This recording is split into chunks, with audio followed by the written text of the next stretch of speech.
سیدنا فاروق اعظم رضی اللہ تعالیٰ عنہ کا دور خلافت ہے، ایک چور پکڑا گیا.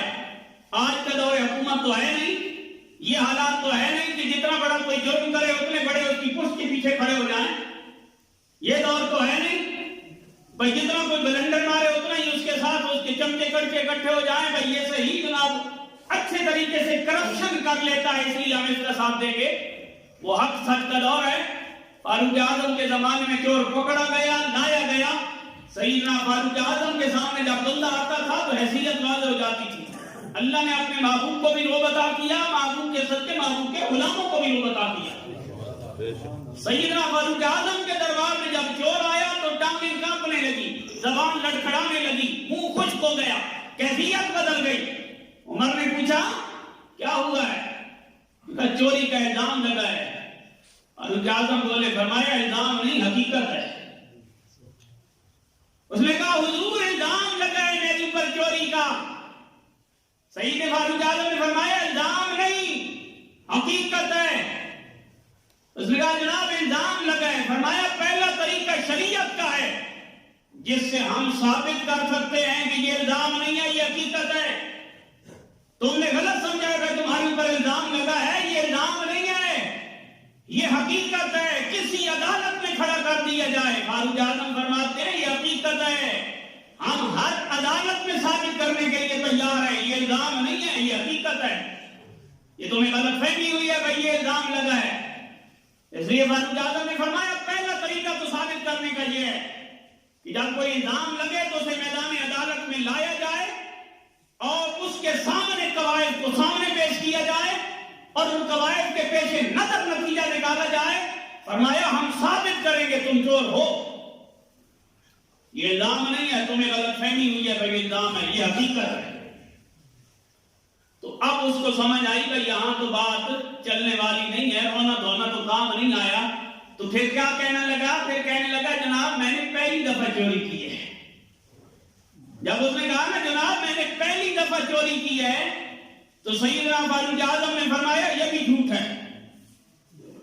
یہ تم نے پہلی دفعہ چوری نہیں کی، یہ پہلی دفعہ تم سے کرتوت نہیں ہوا، یہ تمہاری غلطی پہلی نہیں ہے. اس نے کہا جناب آپ نے کیسے سمجھ لیا؟ چوری میری پہلی دفعہ پکڑی گئی، آپ نے نتیجہ کیسے نکالا کہ یہ میری پہلی چوری نہیں ہے؟ آپ نے فرمایا اتقوا فراست المومن فإنه ينظر بنور اللہ.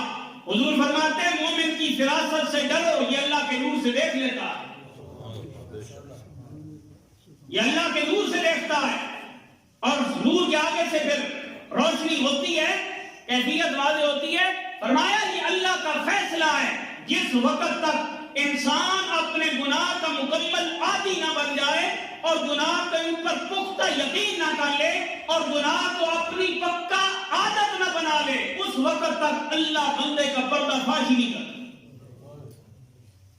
اس وقت اللہ پردہ اٹھاتا ہے جس وقت بندہ اپنے گناہ کو کاروبار بنا لیتا ہے، جس وقت بندہ اپنے جرم کو اپنی عادت بنا لیتا ہے، جس وقت بندہ اپنے گناہ کا عادی ہو جاتا ہے.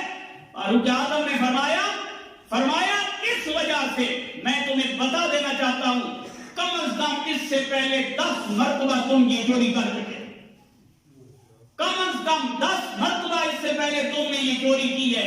کیوں؟ اتنی مرتبہ تک بندے کے لیے گنجائش ہوتی ہے واپس پلٹنے کی. اللہ ستار ہے، وہ پردے رکھتا ہے، وہ واضح نہیں فرماتا. لیکن جس وقت انسان حدوں کو توڑ کے آگے بڑھ دیتا ہے کہ شاید مجھے کوئی نہیں پکڑ سکتا اور کوئی نہیں دیکھ سکتا، اس وقت اللہ کریم پردہ ہٹا دیتا ہے. جس وقت فاروق اعظم کی یہ گفتگو سنی تو چور کہنے لگا حضور آپ نے بالکل ٹھیک فرمایا، یہ 11واں موقع تھا، آپ نے بالکل صحیح فرمایا، یہ 11واں موقع تھا. 10 مرتبہ تو رب نے میرا پردہ رکھا ہے لیکن 11ویں مرتبہ اللہ کریم نے پردہ ہٹا دیا. کسی نے کہا بھوکے راجوی بنن تا بھوکے ہی آندے. انسان کا مزاج ہوتا ہے، اس کی کیفیت ہوتی ہے، اس کی عادتیں ہوتی ہیں. بزرگ کہتے ہیں عادتیں نسلوں کا پتہ دیتی ہیں. انسان کی عادت اس کے خون کی کیٹیگری بنا دیتی ہے. سید کے بارے میں علماء نے فرمایا نہ سید کبھی کنجوس نہیں ہوگا، کیوں سخی گھرانے سے ہے. سید کبھی بدصورت نہیں ہوگا. کیوں؟ حضور کا حسن ہے. سید کبھی بزدل نہیں ہوگا. حسین کی نسل سے ہے. سید کبھی بد کردار نہیں ہوگا. پاک دامن ہے. پاک دامنی کی آیت نازل ہوئی ہے. یہ سیدوں کی پہچان پہ علماء نے نشانیاں بتائی ہیں. فرمایا خون عادتیں نسلوں کا پتہ بتا دیتی ہیں. انسان جب کوئی عادت کرتا ہے تو پھر اس کی نسل کی خبر ہو جاتی ہے. اس وجہ سے کسی نے کہا کہ بھوکے راجوی ونن تا بھوکے ہی راندن. بھوکے راجوی ونن تا بھوکے ہی راندن. گل بات بدل نہیں رہتی. بعض بندے سمجھتے ہیں نا کہ چوری کرنے سے کام چل جائے گا, رشوت لینے سے کام چل جائے گا, غداری کرنے سے کام چل جائے گا, دھوکہ دینے سے نظام چل جائے گا, لوٹ مار کرنے سے نظام چل جائے گا. نظام نہیں چلتا. ساری زندگی انسان اسی کیفیت میں گزار جاتا ہے. بھوکے راجوی ونن تا بھوکے ہی راندن. گل بات بدل نہیں ویندی. نویں کپڑے پا کے شروتیاں دی اوقات بدل نہیں ویندی. پٹا سونے دا کتے دے گل پائیے.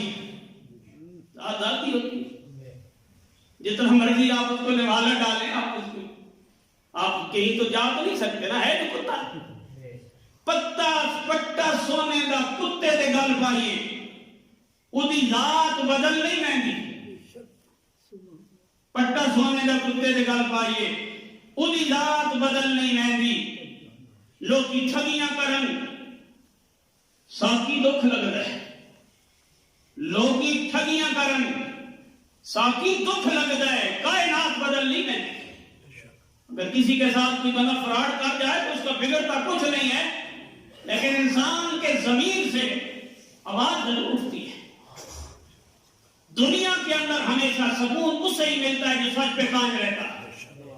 اور جس نے 2 نمبری کی ہے وہ یہاں بھی پریشان, اگلے جہان میں بھی پریشان.